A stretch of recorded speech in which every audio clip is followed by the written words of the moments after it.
박선원 의원이죠.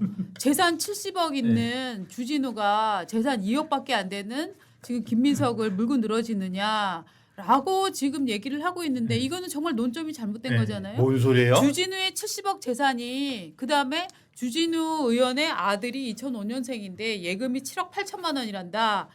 뭐 그다음에 저거 이제 최민희 의원도 저런 식으로 아침 올렸는데 페북인데. 예. 지금 그러니까 박선원, 최민희 이 두 의원들이 주진우 의원의 개인사를 지금 비판을 하고 있는데 그렇죠. 그러면은 지금 우리나라에 자산을 갖고 있는 사람은 김민석 의원보다 돈이 많은 사람은 아무도 김민석 의원의 그 경제적 도덕성에 대한 질문을 할 수가 없습니까? 그렇네요. 네. 그러지 말라고 정부 그러는데 론대로라면. 아니 7억이고 70억이고 간에 뭐 700억이고 간에 네. 정당하게 세금 내고 그렇죠. 당연하죠. 그게 뇌물 아니고 네. 정당하게 뭐 은행에서 빌린 거 다 갚고 이자 다 증여가 내고 됐건 상속이 아무 됐건 문제 없죠. 아니면 그게 소득이 됐건 저 과정에서 세금을 잘 내고 정지했으면 아무 문제가 없는 건데 지금 저 개인들을 저렇게 공격을 하면서 지금 주진우 의원 공격하는 걸 넘어서 주진우 아들 2005년생 예금 7억 8천만 원 이런 식으로 지금 공격을 하고 있는 거잖아요. 정신 나간 사람들이 같아. 그렇죠. 저열할 뿐더러 네. 논점이 일탈에 네. 사실 저게 계속 우리 어떤 사건에 뭐 데칼코마니 마냥 다른 사건들을 언급하는데 네. 저 딱 떠오르는 게 금태섭 의원도 저런 일이 있었잖아요. 뭐였죠? 과거 조국 사태 때. 조국 때. 아. 저 기억을 좀 뚜렷이 하는데 네. 네. 심지어는 뭐라고 했냐면 예. 그 금태섭 의원이 계속 이거는 증여를 받은 거고 증여세 다 냈다라고 계속 언급을 했음에도 불구하고 네. 절대 냈을 리가 없다라고 네. 모 이제 그 변호사께서 예. 언급을 했었는데 실제로는 다 드러났거든요. 네. 네. 증여세 신고했고 다 합법적인 절차를 거쳐서 완료한 내용이라는 거. 저 짓을 도대체 왜 하는지를 모르겠어요. 그 금태섭 씨 쪽이 그 본인이 부잣집 아들인가 아니면 처가가 부잣집 아들인가 본인으로 알고 있습니다. 그래서 네. 당시에 이제 자식한테 증여를 하면서 증여세 8억 이상을 네. 더 냈는데 네. 그걸 갖고 야 너는 돈 많아서 그런 식으로 했으면서 왜 조국 그 저 증여세 갖고 네. 이러냐라고 큰 비판이 일어났어요. 심지어는 증여세도 탈루했다 너 금태섭 네. 너 그렇게 맞습니다. 공격을 했었어요. 네. 그러니까 지금 주진우 의원과 주진우 의원 아들을 지금 저 부자들이 저 더러운 부자들이 가난한 운동권을 지금 비판하고 있다라는 식의 지금 이 대칭 구조를 공격 구조를 만들어가고 있는 거예요. 그렇죠. 아니 네. 가난한 운동권이라니요. 평생을 어떻게 본다면 사실은 저는 낭인이라고 생각해요. 이른바 3.8 운동권들 그렇죠. 정치에 안 들어갔으면은 그렇죠. 정상적인 그러니까 어떤 느낌까지 드냐면 저 사람들 운동권이었고 그러니까 세금 내는 걸 아까워하는구나. 네. 그러니까 세금을 안 내는 것에 대해서 전혀 저는 그게 없어요. 죄책감을 거리낌이. 안 갖고 있는 네. 느낌이 좀 들어요. 그러니까 왜냐면 이른바 이렇게 요즘 우리 젊은 사람들 많이 하는 거 이른바 철용인들 네. 하늘 위에 있는 사람들 일반인들은 세금 열심히 내. 우리는 3.86 운동권이야. 야 네. 누구 덕분에 민주화가 됐는데? 맞습니다. 야 우리 때문에 민주화가 됐는데 니들이 지금 나한테 너희들 세속의 기준과 똑같은 기준을 나한테 적용한다고? 김민석 의원은 운동권의 상징이에요. 그런 사람한테 어떻게 똑같은 저 기준을 적용을 해가지고 증여세 같은 거 이 전두환이나 내는 증여 가산세 이런 거를 말이야 왜 김민석이 안 냈다고 지금 뭐라고 그래? 어디 주진우? 야 주진우 너 재산이 70억이나 되고 아들이 어디 감히 나는 말이야 운동권이야 이거 아닙니까? 그런 거죠. 네. 딱 그게 뭐 가로막혀 있는 거, 딱 머릿속에 자리 잡혀 있는 거예요. 양문석 같았죠 좀 아까. 이거 심한 공격인데 이게 소송에도 양문석하고 20%가 비슷했다. 네. 아니 정말로 제가 답답한 게 이런 식의 사고 구조를 갖고 있어가지고 네. 이 사고 구조가 어느 순간 이 사람들이 정치인이 되고 기성 네. 정치에서 훈련을 맞아요. 받으면서 그걸 넘어서 이제 제도권으로 넘어가 제도가 될 줄 알았는데 예. 지금 저 아까 박선원, 최민이라는 예. 저 똑같잖아요. 저 사람들 그렇죠. 저걸 보면서 이거는 세상은 이렇게 바뀌어가지고 사람들 우리 전부 다 영만전산할 때 얼마나 열심히 합니까? 저 사람들은 저런 것도 신경 안 쓰고 네. 정말로 그냥 하늘 위에서 자기들 사는 것 같아요. 네. 그걸 자신들이 정치를 하고 국회의원이 되고 배지를 다는 게 그걸 유지해가기 위한 방법인 것 같습니다. 예. 시원한데. 갑자기 왜 그러세요? 양동은. 저는 양문석만큼 재주가 없어서요. 그런 식으로 저축은행에서 뭐 대출도 못 받고요. 그런 정도로 할 강심장도 아니고 그것도 그거 아닙니까? 일반인의 도덕과 맞습니다. 자기는 다른 거 아닙니까? 네. 자기가 네. 이 평생 재산을 못 모으고 평생 직업 못 가지고 예. 살아온 이유가 왜? 내가 이 사회를 좋게 만들기 위해서 내가 시민운동을 이렇게 했는데 이 정도 내가 해도 되지. 이 정도 탈법을 사회가 용서해줘도 돼. 이런 마인드 아니겠습니까? 예, 진짜 이거 이상한 것 같아요. 그 뭐 지금 모친 빌라 문제도 빌라 하나 갖고 자꾸 그러니까요. 전세가 막 들어오고 예. 빌라는 되게 싼 빌라인데 지금 전세권이 여러 명 소장돼 있고 막 이런 거죠. 예. 번갈아서 하고. 이거는 이게 뭐예요? 저도 처음엔 이해를 잘 못하다가 네. 제가 이해를 제대로 하셨어요? 했다라면 예, 예, 설명해 예. 주세요. 그런 거 아닌가요? 그러니까 예를 들어 비유로 해보자면 네, 네. 제가 우리 박 기자님한테 돈 주고 싶어. 근데 이제 기자시고 막 네. 이런저런 네. 실정법에 네. 김영란법에 저촉이 네. 될 것 같아. 네. 근데 봤더니 집이 하나 있어. 네. 근데 저는 거기에 살지도 않아. 네. 살 의도도 없고 예. 진짜 살지도 않아. 네. 근데 거기에 전세 계약을 하면서 뭐 예를 들어 2억을 준다든가. 아. 지금 저는 그런 식으로 이해했는데. 그러면 이건 어떻게 이게 뭐냐면은 그러니까 어머니 집이 한 1억 5천짜리 네. 집이 빌라가 있어요. 네. 거기에 처음에 건설업자 이모 씨가 네. 2억의 빌라 전세 계약을 맺습니다. 네. 1억 5천짜리 빌라를 2억에 전세 계약을 맺는다고. 그러니까 요즘 그러니까 역전세가 있으니까 네. 어쨌든 네. 2억을 네. 했는데 그 다음에 네. 불과 한 달 뒤에 네. 그러니까요. 한 달 뒤에는 그 김민석 의원의 부인 네. 네. 부인이 또 자기 시어머니랑 네. 네. 전세 계약을 합니다. 네. 2억 5천에 전세 계약을 맺고 예. 그 다음에 또 한 달쯤 1년 뒤에 예. 1년 뒤에는 또 그 김민석 의원의 장모죠. 네. 네. 장모가 사돈댁과 사돈댁 소유의 그 빌라를 상대로 또 2억 8천의 전세 계약을 맺어요. 그러니까 1억 5천짜리 빌라를 김민석 의원의 후보의 어머니가 갖고 있는데 처음에는 건설업자가 2억의 전세 계약, 그 다음에는 부인이 2억 5천의 전세 계약, 그 다음에는 2억 친정 엄마가 2억 8천. 이게 뭐죠? 이게 실제로 세무행정에서 쓰는 용어인데 도관이라고 하거든요. 도관? 네. 그게 뭐예요?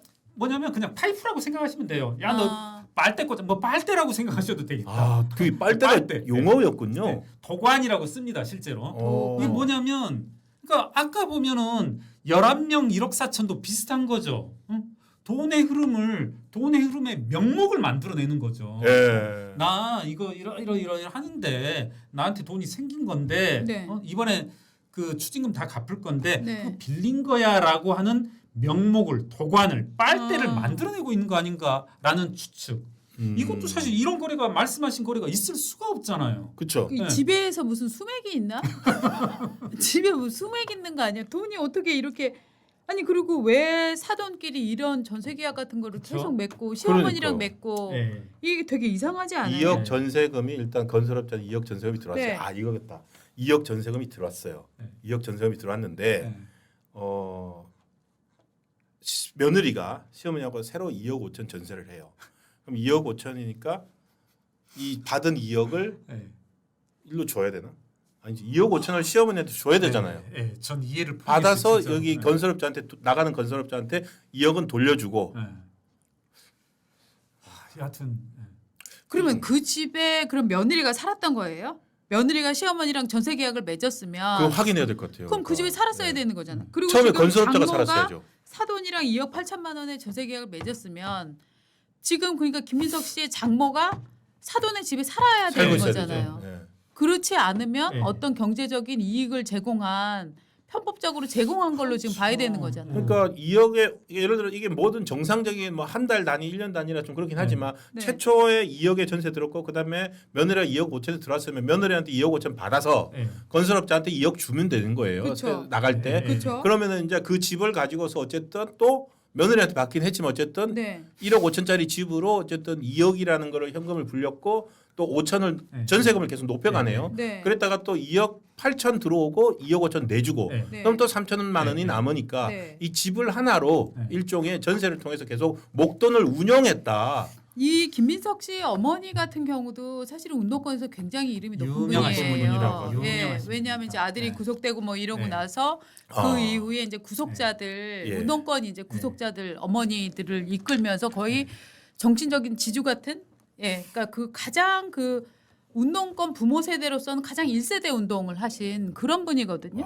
이게 여러분이 생각하시는 중고등학교 영어에서 많이 배우시는 예. 네. 유명하다는 것은 두 가지가 있다. 그 두 가지로 다 생각하셔도 되는 어머님이십니다. 네. 여기까지만 말씀드리겠습니다. 네. 아, 그래요. 그래서 이게 도대체 이 전체적으로 왜냐하면 김민석 아까 진짜 우리 신 차장이 말씀을 한 대로 운동권들로서 고생을 한 점도 인정이 됩니다만 그러려면은 기본적으로는 직장이 없었고 이랬는데 이들이 문제가 뭐냐면 다 문제가 발생하는 게 자식은 다 미국 유학 보내야 되고 그러니까. 어? 예. 또 그다음에 뭐 좋은 곳에 살아야 되고 뭐 차도 굴려야 되고 예. 이런 이제 욕망들 세속적 욕망들을 그러면 솔직히 아 내가 철없어서 옛날에는 자본가들 미워했는데 내가 살아보니까 역시 노동을 해서 돈을 벌어야 되더라 나 어디 취직해서 돈 벌겠다 이러야 되는데 이런 걸 안 하고 이 이중적인 삶을 살다 보니까 이렇게 돈 문제가 터지면 황당해지는 순간이 예. 오는 것 같아요.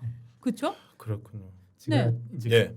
생긴 건 이러지만 최대 회계법인을 다녔었거든요. 네. 그래서 한 2, 3년 전에 네. 이제 후배들 지금쯤면 다 뭐 상무 전무 달고 뭐 부대표도 되고 한 예. 친구들하고 이제 밥을 한번 먹었어요. 네. 무슨 얘기하다가 첫 마디가 그거더라고요. 뭐 이런 이야기와 상관없이 네. 형 예. 이사들은 파트너들은 두 네. 가지 종류가 있다. 어. 네. 하나는 자식을 유학 보낸 파트너. 이사, 파트너. 유학 안 보낸 파트너. 예. 네. 그래서 유학 보낸 파트너는 돈 못 모은다. 네. 네. 네. 그런데 맞아요. 보시면 제가 떠오르는 것만 윤미향, 김두관, 맞아요. 이인영, 임종석, 맞아요. 오늘 이 김민석, 김민석 다 해외로 자식들. 수억 대 연간 수억 대짜리 유학을 보냈거든요. 네. 이분들이 수입이 없으면서도 그렇죠. 네. 참 신기한 일이에요. 아, 근데 그러면서도 진짜 지금 주진우 70억 그러고 어떡할까 뭐 있죠. 이러 네. 아니 지금 주진우 의원이 지금 총리 후보입니까? 주진우 의원이 지금 총리예요? 네. 네. 야, 진짜 이런 걸로 이렇게 하늘을 가리려는 여론 공작을 저는 펼치고 네, 있다고 네. 생각하는데 문제는 뭐냐면 이런 식으로 도덕성 논란인 것처럼 마치 돈이 많은 사람은 더럽고 아, 돈이 그러네요. 적은 사람은 예. 깨끗한 예. 것처럼. 근데 지금 문제는 뭐냐? 돈이 매우 적은 분으로 알려져 있는 그 총리 지명자의 사용 내역이나 소비 내역이나 이런 그렇죠. 패턴을 보면 이게 투명하지 않다라고 해서 지금 얘기가 되고 있는 거잖아요. 아니 재산이 네. 2억밖에 없으니까 청렴해 좋아. 근데 돈을 너무 많이 썼어. 네. 그렇죠. 네. 그거죠 지금. 지금 이런 부분들에 대해서 국민은 해명을 요구하고 있기 때문에 이거를 야 돈 많은 놈들이 무슨 돈 2억 가진 사람을 털고 난리냐라는 그 변명으로는 지금 저는 덮일 상황은 네. 아니라고 생각을 네. 해요. 네, 근데 그래서 지금 이거를 그 이재명 대통령은 아무렇지도 않대요. 본인이 다 해명할 거다. 이 저기 그러시더라고요. 지금 캐나다 가는 저기 네. 전용기 안에서 네. 기자들과 한 면담을 하면서 이 질문도 나왔는데 뭐 본인이 해명 다 할 수 있다고 하니까 들어봅시다 해서 24일, 25일 일단 그 청문회에서 이제 들어볼 수 있는데 저희가 제기한 것들을 또 짚어봐야 될 것 같아요. 네. 그렇죠. 근데 이제 이재명 예. 대통령의 경우에 어저께 예. 화기애애한 뭐 분위기가 연출됐다 그렇대요. 그리고 뉴스에 예. 많이 나왔잖아요. 맞습니다. 예. 호주 총리한테 제가 전화로 통화를 해보니까 그때보다 막상 직접 만나보니까 얼굴도 잘생기고 목소리도 좋고 저 젊어 보인다 이렇게 칭찬을 해서 어제 보도들이 굉장히 네. 화기애애한 보도로 나왔어요. 그렇죠? 어제 제목들이 그랬어요. 젊고 미남이다. 네. 이 대통령 깜짝 칭찬에 호주 총리 활짝. 그렇죠. 예, 뭐 목소리 들은 것보다 훨씬 더 젊고 미남이시네요. 뭐 이런 기사의 제목이 이거였습니다. 그러니까 분위기 좋았다. 그런데 네. 이거예요. 제가 어제 전 뉴스를 보면서 예. 굉장히 의아했거든요. 저런 외모 칭찬? 저거 외교적으로는 좋은 얘기 아닌 것 같은데 저런 얘기는 하면 안 되는데 싶었거든요. 그렇죠. 일반 서양 관례에서 예. 이름 얼평이라고 하잖아요. 근데 오늘 아침에 얼평하면 안 돼요. 호주에서 저 호주 네. 언론에서 기사가 하나 나왔더라고요. 저 기자가 쓴 건데 출처 뉴스닷컴 네. AU니까 호주네요. 호주의 저 뉴스닷컴 AU 제가 또 저걸 몰라갖고 막 물어보지 않았으니까 예. 또 검색을 좀 해봤더니 여기가 호주에서 가장 많은 대표적인 온라인 뉴스 사이트다. 그래서 월간 960만 명의 고유 방문자를 기록을 했다. 그리고 야. 2025년 1월에는 7,400만 명 이상의 방문자를 유치하며 아, 네. 오스트레일리아에서 가장 많이 방문한 뉴스 및 미디어 사이트를 평가받았다. 이 사이트인데 저기 뉴스를 제목을 읽어드리죠. 네. 제목이 뭐 한국의 이재명 대통령이 G7에서 앤토니 앨버니지 총리를 놀라게 했다. 놀라게 네. 하다. 예. 그러니까 사우스캐롤라이나 이재명, 증언 앤토니 앨버니지. 그래서 이재명 대통령은 저 총리가 목소리 들은 것보다 훨씬 젊고 잘생겼다고 네. 주장하며 그에게 굴욕적인 일격을 가했다. 이렇게 리드가 시작을 합니다. 예, 여러분 보이실지 모르지만 네. 저기에요. 저 깜짝 놀랐어요. 네. President delivered cheeky jab. 그러니까 South Korea president has delivered a cheeky jab to Anthony Albanese ahead of their meeting. 미팅에 앞서서 치키 잽을 찾아봤어요. 치키가 쓰면 안 되는 말이더라고요. 저런 상황에서. 치키가 무슨 뜻이냐면은 되게 건방지다. 그러니까 건방지고 네, 아주 그 너무 들떠 있고 가볍고. 그러니까 저기 대변인실에서 저 뉴스닷컴이라는 네. 저 해외 신문이지만 정식으로 항의하고 내란 세력 아니야? 호주에 내란 세력이 있었나요? 네. 저 하고 아니 근데 아무리 그렇다 하더라도 저는 좀 기분은 안 좋아요. 그래서 우리나라 대통령인데. 기사에도 이렇게 나와서 이 발언은 알바니즈와 방에 있던 기자들에게 큰 웃음을 선사했습니다. 왜냐하면 사실 외교적으로 그 마찬가지예요. 아재들이 저 같은 사람 몸매 좋은데 막 이러고 네, 얘기하면 네. 이게 칭찬이냐? 이게 칭찬 아니잖아요. 네. 사실 그런 얘기 들은 적 없습니다만. 네, 칭찬 아닌데 칭찬이랍시고 한단 말이죠. 저 사실 어저께 저 상황에서도 그래서 저 이재명 대통령의 저 발언은 저는 국제적인 외교 관례상에 있어서는 굉장히 저는 거슬리는 느낌, 실수하고 있구나 하는 느낌이었는데 느낌. 아니나 네네네. 다를까 오늘 그렇죠. 아침에 보니까 저런 뉴스들이 나왔더라고요. 저기서 이게- 보면 역시 외교가 참 예. 어려운 파트인 것 같아요. 아니 근데 기본적인 에티켓인 것 같아요. 얼평 네. 요즘 MZ 세대들한테는 얼평 함부로 네. 하면 안 돼요. 그러니까 그럼 만약에 두 사람이 엄청 친하면 몰라. 네. 호주 언론에 이렇게 나왔어요. 양 정상은 전화 통화는 했지만 직접 만난 건 이번이 처음이다. 네네네. 네. 그러니까 저거는 이재명 대통령의 잘못이기도 하지만 보좌진이나 이쪽 네. 사람들이 저런 거를 외교적 결례를 범하지 않도록 관리를 했어야 되는데 에이, 저걸 어떻게 관리합니까? 저는 어우. 그건 말이 안 된다고 생각해요. 왜냐하면 이재명 대통령 같은 경우에는 말을 잘한다고 아마 본인도 확신을 갖고 있을 거예요. 그러니까 저렇게 앉아갖고 네. 툭 얘기를 하는데 저거를 오늘 무슨 얘기하실 겁니까? 뭐 호주 뭐 이런 뭐 얘기해 뭐 경제 뭐 협력 이런 거 얘기해야지라고 얘기하지. 내가 이런 농담할 거야까지 보좌진한테 보고를 한다고요? 그런데 사고에 네. 호주에 저렇게 1,000만 가까이 보는 신문에 났고 네. 치키가 이 뜻이래요. 약간 무례하거나 상대를 존중하지 네. 않는 발언, 네. 정지하지 않는다 뜻인데 저런 식의 기사를 썼잖아요. 저거 어떡할 거면 저거 어떻게 빼박입니까? 저거 지우지도 못할 거 아닙니까? 제시카 왕 기자가 썼더라고. 제시카 왕이에요. 네. 제시카 왕 WANG. 이제 인스타와 트위터는 개딸들의 개딸들에 의해서 그냥 폭파 대상이 되겠네요. 네. 네. 그래서 좀 이게 사고인데 어쨌든 저는 사실 같은 대한민국 국민으로서 네. 호주 언론이 우리 대통령에 대해서 저런 치키 이런 말을 썼다는 것에 대해서 되게 불쾌합니다. 불쾌하고 부끄럽습니다. 그리고 쓰지 않았으면 좋겠고요. 이재명 대통령이나 그 참모들 탓할 수도 있지만 그 전에 저 호주 언론도 조금 무례한 기사를 쓰지 않았나. 저 기사도 무례하잖아요. 좀 그런 생각도 네, 네. 하게 됩니다. 기자가 그렇게 예의를 갖춰야 돼요? 아니 그래도 외교 기사인데 조금 우리나라를 너무 좀 무시하는 거 아니에요?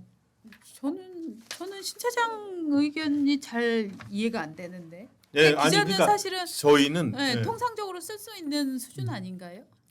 저 치키라는 단어에 과도하게 근데 어떻게 네. 다른 나라 대통령한테 치키란 말을 써요? 다른 나라 대통령 외모 평가도 하고 있는데 왜? 그 말이요. 네. 네. 그러니까 이거 저희가 뭐 이거는 이재명이다 윤석열이다를 네. 떠나서 그쵸? 네. 외교에서 네. 되게 그 큰 결례고 네. 만약에 네. 이런 네. 가정을 해봅니다. 윤석열 대통령이 전 대통령이죠. 윤석열 전 대통령이 호주 총리 만나서 아이스 브레이킹 한다고 네. 저런 농담했으면 난리 났을 거예요. 난리 나죠.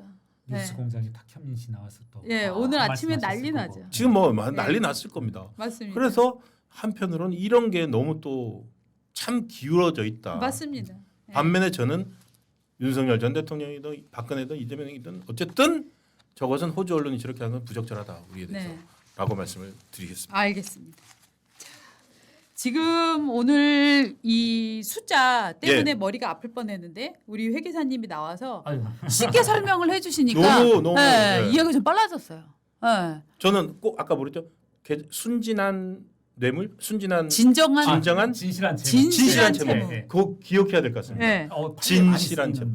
김민석 후보는 진실한 채무임을 입증하시면 됩니다. 네. 맞아요. 예, 이 채무가 정말 진실한 채무인지 아니면 나중에 문제가 될 것 같으니까 급조한 채무인지. 그렇죠. 예. 그렇죠. 그쵸? 예. 지금대로라면 지금 인정받기 힘든 채무가 아닌가. 아. 지금 내놓은 자료 가지고. 이를테면 이런 거는 세무조사를 하면 이거는 진실한 채무로는 인정받지 택도 못한다. 없죠. 택도 없습니다. 아, 이 부분이 굉장히 중요한 부분인 것 같아요. 진실한 채무인지 진실한 채무라는 거는 네. 정말로 이게 국세청이나 아니면은 검찰에서도 인정하고 있는 단어잖아요. 그렇죠. 진실한 채무. 맞습니다. 요 부분에 한번 우리가 집중을 좀 해서 봐야 될 것 같습니다.